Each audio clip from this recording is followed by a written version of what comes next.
Hello friends, welcome to my channel 5G trader में सबका स्वागत है। जैसे कि हर वीक हम एक स्टॉक के बारे में बात करते हैं, चर्चा करते हैं, सीखने की कोशिश करते हैं। क्यों हम चर्चा करते हैं? क्योंकि हम सीख सके, जान सके कि किस तरह एक कंपनी को फंडामेंटली एंड टेक्निकली उसको ऑब्जर्व करे, रीड करे, जिसके आधार पे हम फ्यूचर में ये डिसीजन लें कि क्यों हम इस स्टॉक पे बाई और सेल अपॉर्चुनिटी ढूंढे। इसमें क्या क्या पैरामीटर आ रहा है जिसके आधार पे ये हम डिसीजन ले सके, जो हम फंडामेंटली एंड टेक्निकली दोनों को मार्च करके सीखने की कोशिश करते हैं। सीखना ही पड़ेगा अगर आपको मार्केट में लंबे अवधि तक पैसा कमाना है, टिकना है, तो आपको सीखना पड़ेगा। खास करके जो बिगिनर होते हैं, जो शॉर्टकट रास्ता अपनाते हैं और लूज़र होके रह जाते हैं। इसलिए मार्केट में 90% से ज़्यादा लोग लूज़र हैं। अगर आप मार्केट्स में लंबी अवधि तक टिकना चाहते हैं, पैसा कमाना चाहते हैं, तो आपको सीखना ही पड़ेगा। इसका कोई दूसरा रास्ता नहीं है। जितना दूर आप टिप्स से रहोगे या और सीखने की मूड में रहोगे या सीखने की कोशिश करोगे, शायद थोड़ा सा टाइम लगे। ये टाइम ही तो देना है इस मार्केट में और नॉलेज को गैदर करना है। ये टाइम एंड नॉलेज जब आप लेने शुरू करोगे, तब जाके आप मार्केट का जो सिनेरियो है इसको समझ पाओगे। एंड ओवर द टाइम आप धीरे धीरे करके आप इसमें टिकोगे और पैसा भी इनकम करोगे। हर किसी का मोटिव यही होता है कि स्टॉक मार्केट में आए और हम पैसा कमाएं, मगर बिना नॉलेज के, बिना एजुकेशन के, बिना प्रैक्टिस के आप यहाँ से पैसा कमा नहीं पाओगे। हाँ, अगर आप दूसरों के भरोसे रहोगे तो लिमिटेड पैसा कमा पाओगे या उतना ही पैसा कमा पाओगे जितना वो आपको एंटरटेन करेगा, उसके बाद नहीं। तो दूसरों के भरोसे छोड़िए, खुद को सीखने की कोशिश में लाइए। खास करके जो बिगिनर है, मैं बिगिनर को बार बार ये अवेयर करता हूँ और बोलता हूँ कि आप फ्यूचर एंड ऑप्शन से और इंट्राडे से फिलहाल अभी दूर रहिए, सीखिए, स्विंग ट्रेडिंग, पोजिशनल ट्रेडिंग कीजिए। उसके बाद जाके आप बाकी दूसरे सेगमेंट में अपना जो कितना आप कर सकते हो उसको अप्लाई कर सकते हो। तो आज जिस स्टॉक के बारे में बात करेंगे उससे पहले हम देख लेते हैं मार्केट का सिनेरियो क्या है। मार्केट का, निफ्टी का अभी तक का मंथली टाइम फ्रेम के हिसाब से कोई भी नेगेटिविटी नहीं है, क्योंकि अभी तक जिस टाइम फ्रेम में हम देख रहे हैं उस टाइम फ्रेम के हिसाब से कोई भी कैंडल किसी कैंडल के लो के नीचे क्लोजिंग नहीं दिया है। उसी तरह वीकली टाइम फ्रेम के हिसाब से देखें, इसमें भी कोई भी अभी तक नेगेटिविटी आया नहीं है। जैसे कि मैंने जो वीडियो बनाया था करीब एक महीना पहले कि share market full on bullish, तो किसके आधार पे कहा था, आप हो सके तो उस जाके वीडियो को चेक कर सकते हैं। और जितने सारे लास्ट वीडियो मैंने बनाया रिगार्डिंग स्टॉक्स, अगर आपको अच्छा लगे तो उसमें भी आप देख सकते हो। तो मंथली के हिसाब से एंड वीकली के हिसाब से निफ्टी में कोई नेगेटिविटी नहीं है। अगर डेली टाइम फ्रेम के हिसाब से देखें, यानी शॉर्ट टर्म व्यू क्या हो सकता है, शॉर्ट टर्म व्यू हम क्या देख रहे हैं कि मार्केट अच्छा खासा रैली देके ऊपर गया है, मगर अभी तक पुल बैक आया नहीं है। क्योंकि हर किसी को ये लगता है, कि मुझे भी ये लगता है कि मार्केट एक डायरेक्शन मोड में ज़्यादा दिन नहीं जाएगा। मतलब प्राइस लगातार ऐसे मूड में नहीं जा सकता, क्योंकि प्रॉफिट बुकिंग और सेलिंग आएगी, यानी पुल बैक आना चाहिए। पुल बैक आएगा तो प्राइस का जो एक्चुअल नेचर है इसको जस्टिफाई करेगा। पुल बैक आने के बाद प्राइस में और भी ज़्यादा तेज़ी आएगी। मगर अभी तक क्या देख रहे हैं कि उस तरह का कोई सिनेरियो बना नहीं है monthly and weekly time frame के हिसाब से। मगर डेली टाइम फ्रेम के हिसाब से हम क्या देख रहे हैं कि मार्केट यहाँ से जो ऊपर गया है, थोड़ा सा यहाँ से नीचे गया है और दोबारा उस लेवल पे जाके रुका है। तो ये जो इलाका है ये थोड़ा सा इशू है और कुछ नहीं। इशू मतलब शॉर्ट टर्म इशू है। शॉर्ट टर्म मतलब एक वीक, 2 वीक के लिए, क्योंकि नेगेटिविटी उसमें कोई शो नहीं हो रहा है। अगर प्राइस यहाँ से रिएक्ट होता है या इसके ऊपर जाके क्लोजिंग नहीं देता या एक कैंडल क्लोजिंग देता है, फिर दोबारा इस रेसिस्टेंस के नीचे आ जाता है, तब इसमें शॉर्ट टर्म पुल बैक आने की प्रोबेबिलिटी है। अदरवाइज इसमें अभी तक कोई भी सिनेरियो नहीं दिख सो रही है। उसी तरह अगर हम बैंक निफ्टी देखें, तो बैंक निफ्टी में भी अगर हम देखें मंथली सिनेरियो के हिसाब से, तो मंथली में हम क्या देख रहे हैं कि लास्ट जो कैंडल बना है एक रेड कैंडल बना है, पॉज हुआ है, मगर नेगेटिविटी उतना शो नहीं हुआ है। मगर वीकली टाइम फ्रेम के हिसाब से देखें क्या कि मार्केट यहाँ पे 1, 2, 3 वीक मार्केट पॉज लिया है एंड लास्ट जो वीक है उसमें मार्केट में डाउन साइड एक सेलिंग दिखाई दिया। एंड ये जो 3 वीक प्राइस रुका हुआ था इस एरिया पे, उसके लो के नीचे ये वाला कैंडल ने क्लोजिंग दिया है। तो बैंक निफ्टी कहीं ना कहीं वीकली टाइम फ्रेम के हिसाब से थोड़ा सा नेगेटिविटी शो हो रही है। अभी चलते हैं कि इसका डेली इम्पैक्ट क्या है। अगर डेली इम्पैक्ट देखें, जिस तरह हमने पहले इसको लेके बात किया था कि निफ्टी से ज़्यादा, निफ्टी तो नेगेटिविटी है ही नहीं, मगर बैंक निफ्टी में कहीं ना कहीं नेगेटिविटी शो हो रही है। हम इस लेवल पे बात किए थे, यानी प्राइस जब इस लेवल पे था तब भी हम लोगों ने बात किया था बैंक निफ्टी को लेके, प्राइस जब इस लेवल पे भी था तब हम भी बात किए थे कि बैंक निफ्टी में। तो उस टाइम पे हमने जो 1 आवर टाइम फ्रेम के हिसाब से बात किया था क्या बैंक निफ्टी में शो हो रहा है कि बैंक निफ्टी जो ये डाउन साइड ट्रेंड था इसको ये ब्रेक किया है। तो हम तब तक इसमें सेल अपॉर्चुनिटी नहीं ढूंढेंगे जब तक प्राइस इस नेगेटिविटी एरिया को ब्रेक नहीं करता, और जितना नीचे आएगा हम उसमें बाई अपॉर्चुनिटी ढूंढते रहेंगे। मगर ये जो रेसिस्टेंस लेवल था ये भी प्राइस, यानी जो गैप एरिया था, इसको भी प्राइस पार नहीं कर पाया था। तो प्राइस अभी यह रहा है, इस लेवल को ब्रेक किया है। तो अगर इसका सेलिंग पॉइंट ढूंढना है तो हमको क्या ढूंढना है, इस एरिया पे, यानी रेसिस्टेंस सपोर्ट भी कम है, रेसिस्टेंस जब बन रहा है उस एरिया में जाके हमको सेलिंग ढूंढना है, अदरवाइज इसमें सेलिंग नहीं ढूंढना है। ठीक है, अभी चलते हैं इस वीक जिस स्टॉक के बारे में हम बात करेंगे, ये स्टॉक है SFL, यानी सिला फोम लिमिटेड। ये मैं इसको लिख देता हूं, SFL। तो क्यों इस स्टॉक को लेके हम बात कर रहे हैं? देखिए, कोई भी स्टॉक को लेके जब हम बात करते हैं या कंपनी को लेके हम बात करते हैं या चर्चा करते हैं, तो रिसेंटली उस कंपनी में कुछ चेंजेस आए हैं जिसके आधार पे हम बात करेंगे as a fundamental, and technically इसको भी देखने की कोशिश करेंगे इसमें क्या टेक्निकली इम्पैक्ट आ रहा है। तो टेक्निकली अगर हम देखें कि सिला फोम अपने ऑल टाइम हाई से कितना, करीब 56-57% नीचे आ गया था, अभी जिस लेवल पे ट्रेड कर रहा है करीब 48% नीचे ट्रेड कर रहा है। तो हमें उसमें क्या सिनेरियो दिखाई दे रहा है? तो टेक्निकली बात करने से पहले हम बात करते हैं इसका फंडामेंटली। तो फंडामेंटली ये किस तरह का कंपनी है, क्या प्रोड्यूस करता है?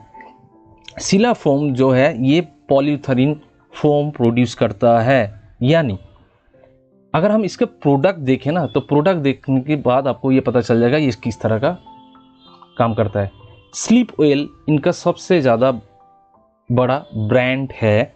स्लीप ऑयल जो ब्रांड है, यह होता है, ये फोम होता है जो हम बेड पे यूज़ करते हैं या सोफे पे यूज़ करते हैं, या कार के जो सीट होते हैं उसके जो कवर यूज़ होते हैं, इस तरह का जो प्रोडक्ट सिला फोम करता है। जैसे कि आप देखोगे इनके जो प्रोडक्ट, अगर वेबसाइट में जाओगे तो इसका देखेंगे होम एप्लायंस में इन लोगों का है ये प्रेजेंस, फर्नीचर में भी है, यानी सोफे में भी है। आप टेक्निकल प्रोडक्ट्स में अगर जाओगे, यानी कार के जो सीट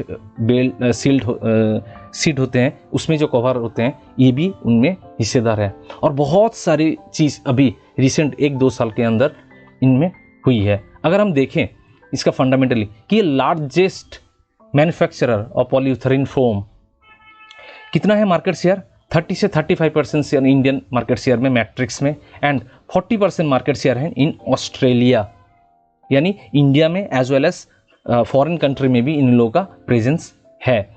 तो रिसेंटली जो चेंजेस आए हैं उसके बारे में बात करेंगे। आपको ये जो डिस्क्रिप्शन है, ये अबाउट है, इसको डिटेलली आपको पढ़ना चाहिए कोई भी कंपनी के लिए। ये कंपनी क्या कर रहा है, अभी ई कॉमर्स बिजनेस में जा रहा है, यानी ई कॉमर्स साइट में जाके इन लोगों का माल बेच रहे हैं, जिसके आधार पर हम क्या देख रहे हैं, 85 करोड़ का प्रॉफिट आया है। 55% जो था उससे लास्ट ईयर जो था उससे 55% ज़्यादा इंक्रीज हुई है। एंड अगर हम देखें कि इसमें रिसेंटली क्या हुआ है, एक्विजिशन किया है 2023 में, जैसे कि कुरल ऑन को एंटरप्राइज को एक्वायर किया है। कौन से कंपनी को? ये। अब इस लोगों का अगर देखोगे तो पता चलेगा ये लोगों का जो प्रोडक्ट है, ये मोस्ट ऑफ दी घर में इसका जो गद्दा है ये मिलता है। As well as sleep oil का भी बहुत सारे घर में हमको ये दिखाई देता है, एज वेल मेरे घर में भी ये है।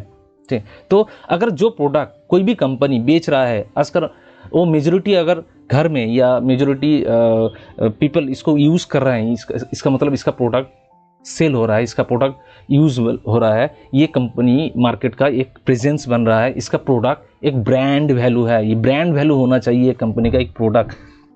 तो इसमें बहुत सारा चेंजेस आया है, आप इसको डिटेल में पढ़ना चाहिए।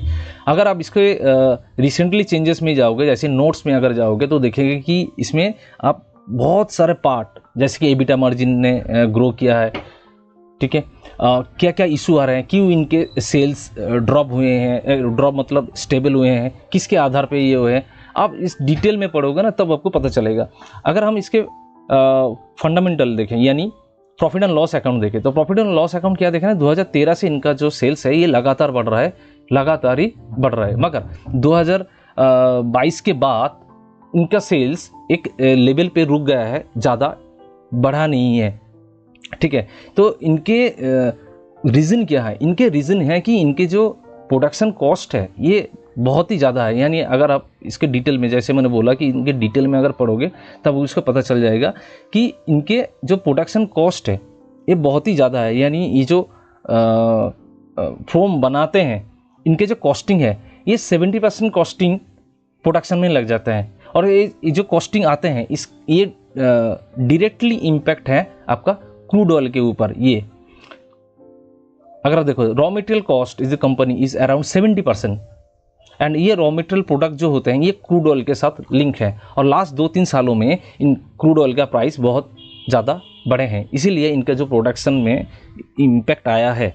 मगर रिसेंटली कंपनी क्या कर रहा है, चेंजेस ला रहे हैं खुद के अंदर, कंपनी के अंदर, जो इन फ्यूचर इनके अंदर ग्रोथ और प्रोबेबिलिटी आने की बहुत ज़्यादा संभावना दिखाई दे रहा है। तो इसके आधार पे हमने प्रॉफिट एंड लॉस अकाउंट देखे। अगर इसीलिए सेल्स क्योंकि एक जगह पे रुक गया है, इसीलिए इनका प्रॉफिटेबिलिटी थोड़ा सा घटा है। इनका प्रॉफिटेबिलिटी घटा है इसके आधार पर क्यों, क्योंकि इनका डिप्रिसिएशन पहले 2-3 सालों में जितना था उससे डबल हो चुका है डिप्रिसिएशन। तो डिप्रिसिएशन डबल क्यों हुआ है, अगर आप फिक्स एसेट्स में जाओगे तो उसमें दिखेगा कि इनका फिक्स एसेट जिस लेवल पे था लास्ट 3-4 साल से, वहाँ से करीब 4 गुना फिक्स एसेट्स बढ़ा है। तो कोई भी कंपनी का फिक्स एसेट 4 गुना बढ़ना, इसका मतलब ये होता है कंपनी एक्सपांसन कर रहा है बहुत ज़्यादा तेजी से। इसके लिए जो कैपेक्स की ज़रूरत होगा, इसके लिए उसने क्या किया, यहाँ पे लोन एक्वायर किया है, मगर इनका रिजर्व जो है लोन अमाउंट से बहुत ज़्यादा है, तो इसमें कोई दिक्कत है नहीं। कोई भी कंपनी अगर एक्सपेंशन के लिए लोन लेता है एंड उसका impact sales and net profit पे शो हो रही है, तो ये लोन लेना खराब नहीं है। एंड नीचे अगर देखें कि शेयर होल्डिंग पैटर्न में हम क्या देख रहे हैं कि प्रोमोटर का होल्डिंग 65 से ज़्यादा है, एज वेल एज जहाँ पे 2021 में इन लोग एफआई का होल्डिंग था करीब 1.43, वहाँ पे वो बढ़ के हो चुका है 6% से ज़्यादा। एंड डीआई का जो होल्डिंग था करीब 23%, डीआई का माने डोमेस्टिक इंस्टीट्यूशनल इन्वेस्टर का जो होल्डिंग है ये 23% है। ये अभी भी 23% है, ये घटा भी नहीं है। इसका मतलब क्या है कि बिग प्लेयर कहीं ना कहीं इस कंपनी को लेके एक्टिव है, बिग प्लेयर कहीं ना कहीं इस कंपनी को लेके इन फ्यूचर ग्रोथ देख रहे हैं, इसीलिए तो इस कंपनी में इतने ज़्यादा पोजीशन में होल्डिंग है इन लोगों का। तो हमें अभी जिस तरह का हम देख रहे हैं, यानी जो इनके फंडामेंटल पार्ट है ये काफ़ी चेंजेस हुए हैं, अच्छा है। तो इन फ्यूचर हमको भी लुकआउट रखना होगा कि इनका क्वार्टरली जो रिजल्ट है, ये क्वार्टरली रिजल्ट किस तरह परफॉर्म होता है। यानी ये जून का जो क्वार्टरली रिजल्ट आएगा पिछले वाले जून क्वार्टर से अच्छा हो रहा है कि नहीं हो रहा है। अगर इनके 2-3 क्वार्टर आगे अगर अच्छा करते रह जाएगा तो कंपनी का शेयर प्राइस ऊपर जाने की प्रोबेबिलिटी है, क्योंकि ये कंपनी एक अच्छी कंपनी है, एक ब्रांड वैल्यू कंपनी है, ब्रांड प्रोडक्ट ये बेचते हैं। तो इसका अगर टेक्निकली पार्ट देखें तो टेक्निकली अगर मंथली टाइम फ्रेम हिसाब से देख रहे हैं जिस लेवल पे है अभी प्राइस, एक क्वालिटी जोन पे है, यानी दिस एरिया पे, जिसको हम नॉर्मली हर कोई जानते हैं कि ये जो रेसिस्टेंस एरिया था, अभी ये resistance area becoming support area बनते हुए नजर आ रहा है। और ये सपोर्ट एरिया पे एक चीज जो वॉल्यूम की हलचल हुई है, यानी जिस तरह का वॉल्यूम यहाँ पे जनरेट हुआ है, इससे पहले इस तरह का वॉल्यूम जनरेट नहीं हुआ था। कब हुआ था, थोड़ा सा देखें, जब प्राइस हाइक हुआ था तब इस टाइम पे इन लोगों का वॉल्यूम हाइक हुआ था, इससे पहले। अभी क्या देख रहे हैं, उसके बाद भी इस एरिया में भी बहुत सारा वॉल्यूम जनरेट हो रहा है एंड प्राइस एक क्वालिटी जोन पे आके ऊपर जाने की कोशिश कर रहा है मंथली टाइम फ्रेम के हिसाब से। अगर वीकली टाइम फ्रेम के हिसाब से देखें कि प्राइस जिस लेवल से आ रहा था, जो डाउनसाइड ट्रेंड था, इस ट्रेंड को प्राइस ब्रेक कर रहा है, इस डाउनसाइड ट्रेंड को ब्रेक कर रहा है। कोई भी प्राइस अगर पॉजिटिव स्ट्रक्चर में है, पॉजिटिव स्ट्रक्चर मतलब जब प्राइस हायर हाई फॉर्म करता है तो इसको कहते हैं हम पॉजिटिव स्ट्रक्चर। तो आपको अगर किसी भी स्टॉक में पोटेंशियल ढूंढना है या बाई अपॉर्चुनिटी ढूंढना है तो आपको देखना है कि इसमें पॉजिटिव स्ट्रक्चर है कि नहीं हो रहा है। यानी इस स्टॉक को अगर पूरा ध्यान से देखें कि ये जिस लेवल था इसका हायर हाई बनाया और इसका ये पुल बैक है और यहाँ पे आके रुका हुआ है। तो जब ये पॉजिटिव स्ट्रक्चर में जो नेगेटिव ट्रेंड होते हैं, ये ट्रेंड जब ब्रेक होते हैं तब जाके इसके अंदर और भी ऊपर जाने की प्रोबेबिलिटी आएगी, यानी अपसाइड जाने की प्रोबेबिलिटी आएगी। तो ये नीचे की साइड में जो ट्रेंड था, ये नीचे की साइड को ट्रेंड को प्राइस ने ब्रेक किया यहाँ पे 23 जून में, फिर ऊपर जाने की कोशिश किया, फिर नीचे आया, तब जो स्विंग हाई बनाया उसके ऊपर से हम ट्रेंड लाइन ड्रॉ करते हैं, टू स्विंग्स को कनेक्ट करके इस ट्रेंड लाइन को भी प्राइस ने ब्रेक किया और उसी ट्रेंड लाइन के ऊपर अभी यहाँ पे सपोर्ट लेके प्राइस ऊपर जाने के लिए कोशिश कर रहा है। ये वीकली टाइम फ्रेम के हिसाब से। एंड डेली टाइम फ्रेम के हिसाब से अगर हम देखें कि यहाँ पे जो एक क्वालिटी जोन था, यहाँ पे प्राइस अपना ये पॉजिटिव स्ट्रक्चर बना रहा है, यानी प्राइस जिस लेवल से आ रहा था लोअर लो, एंड यहाँ पे price first time higher high positive structure बनाया है और इसका ये पुल बैक है। और ये जो पुल बैक ले रहा है कहाँ पे ले रहा है, ये पिछले वाले जो रेसिस्टेंस है उसके ऊपर ये पुल बैक ले रहा है। एज वेल एज अगर नीचे के साइड में जो ट्रेंड ऊपर जा रहा है, यानी टू स्विंग्स को कनेक्ट करके हम ट्रेंड लाइन अगर ड्रॉ करते हैं दिस एरिया पे, टू स्विंग्स को कनेक्ट करके हम अगर ट्रेंड लाइन ड्रॉ करते हैं ये, तो हमको क्या दिख रहा है, इस ट्रेंड लाइन को रिस्पेक्ट करते हुए प्राइस ऊपर जाने के लिए कोशिश कर रहा है। मगर प्राइस के अंदर हायर टाइम फ्रेम के हिसाब से उतना कोई जबरदस्त प्रेजेंटेशन अभी तक शो नहीं हुआ है, मगर लोअर टाइम फ्रेम में यानी डेली टाइम फ्रेम के हिसाब से यहाँ पे प्रेजेंटेशन शो रही है और प्राइस करीब 48% नीचे ट्रेड कर रहा है। तो इस टाइप स्टॉक में अगर ट्रेडिंग करना है तो आपको वैल्यू इन्वेस्टिंग करना होगा। वैल्यू इन्वेस्टिंग क्या होता है? वैल्यू इन्वेस्टिंग ये होता है कि एक अच्छे कंपनी को, एक क्वालिटी वैल्यू कंपनी को सस्ते भाव पे बाय करना, इसको कहते हैं वैल्यू इन्वेस्टिंग। तो इस तरह कंपनी में अगर आप निवेश करते हो अपने अपने रिस्क के हिसाब से, जो आपको डिसीजन लेना है, मेरे वीडियो बनाने के पर्पस ये होते हैं कि आप इससे सीख सके, ना कि आपकी बाय एंड सेल अपॉर्चुनिटी ढूंढिए। सीखने के मूड में रहिए, तब आपको पता चल जाएगा कि क्या करना है मुझे। तो ये वैल्यू इन्वेस्टिंग ये होते हैं कि शायद ये थोड़ा टाइम लगाए, यानी ये इसमें प्राइस ऊपर जाने के लिए थोड़ा शायद टाइम लगाए, मगर प्राइस ऊपर जाने की जो प्रोबेबिलिटी है ये बढ़ जाए। क्यों? क्योंकि ये कंपनी अच्छा है फंडामेंटली एंड टेक्निकली, जिस लेवल पे अभी शो रहा है ये अच्छा प्रेजेंटेशन शो रहा है। तो अगर प्राइस यहाँ से और भी हायर हाई फॉर्म करता है और उसके जो पुल बैक आएंगे उस पे ही हमको बाय अपॉर्चुनिटी ढूंढना है। आई होप दोस्तों आप लोगों को कुछ समझ में आ रहा है। अगर आपको समझ में आ रहा है तो आप लाइक कीजिए, अगर कुछ दिक्कत आ रहा है तो कमेंट में बताइए कि क्या करना होगा, जिसके आधार पे और भी अच्छी तरीके से हम एक दूसरे के साथ जुड़ सकें। तो मिलते हैं दोस्तों अगले एक नया वीडियो में। तब तक ट्रेडिंग करते रहिए, मुस्कुराते रहिए,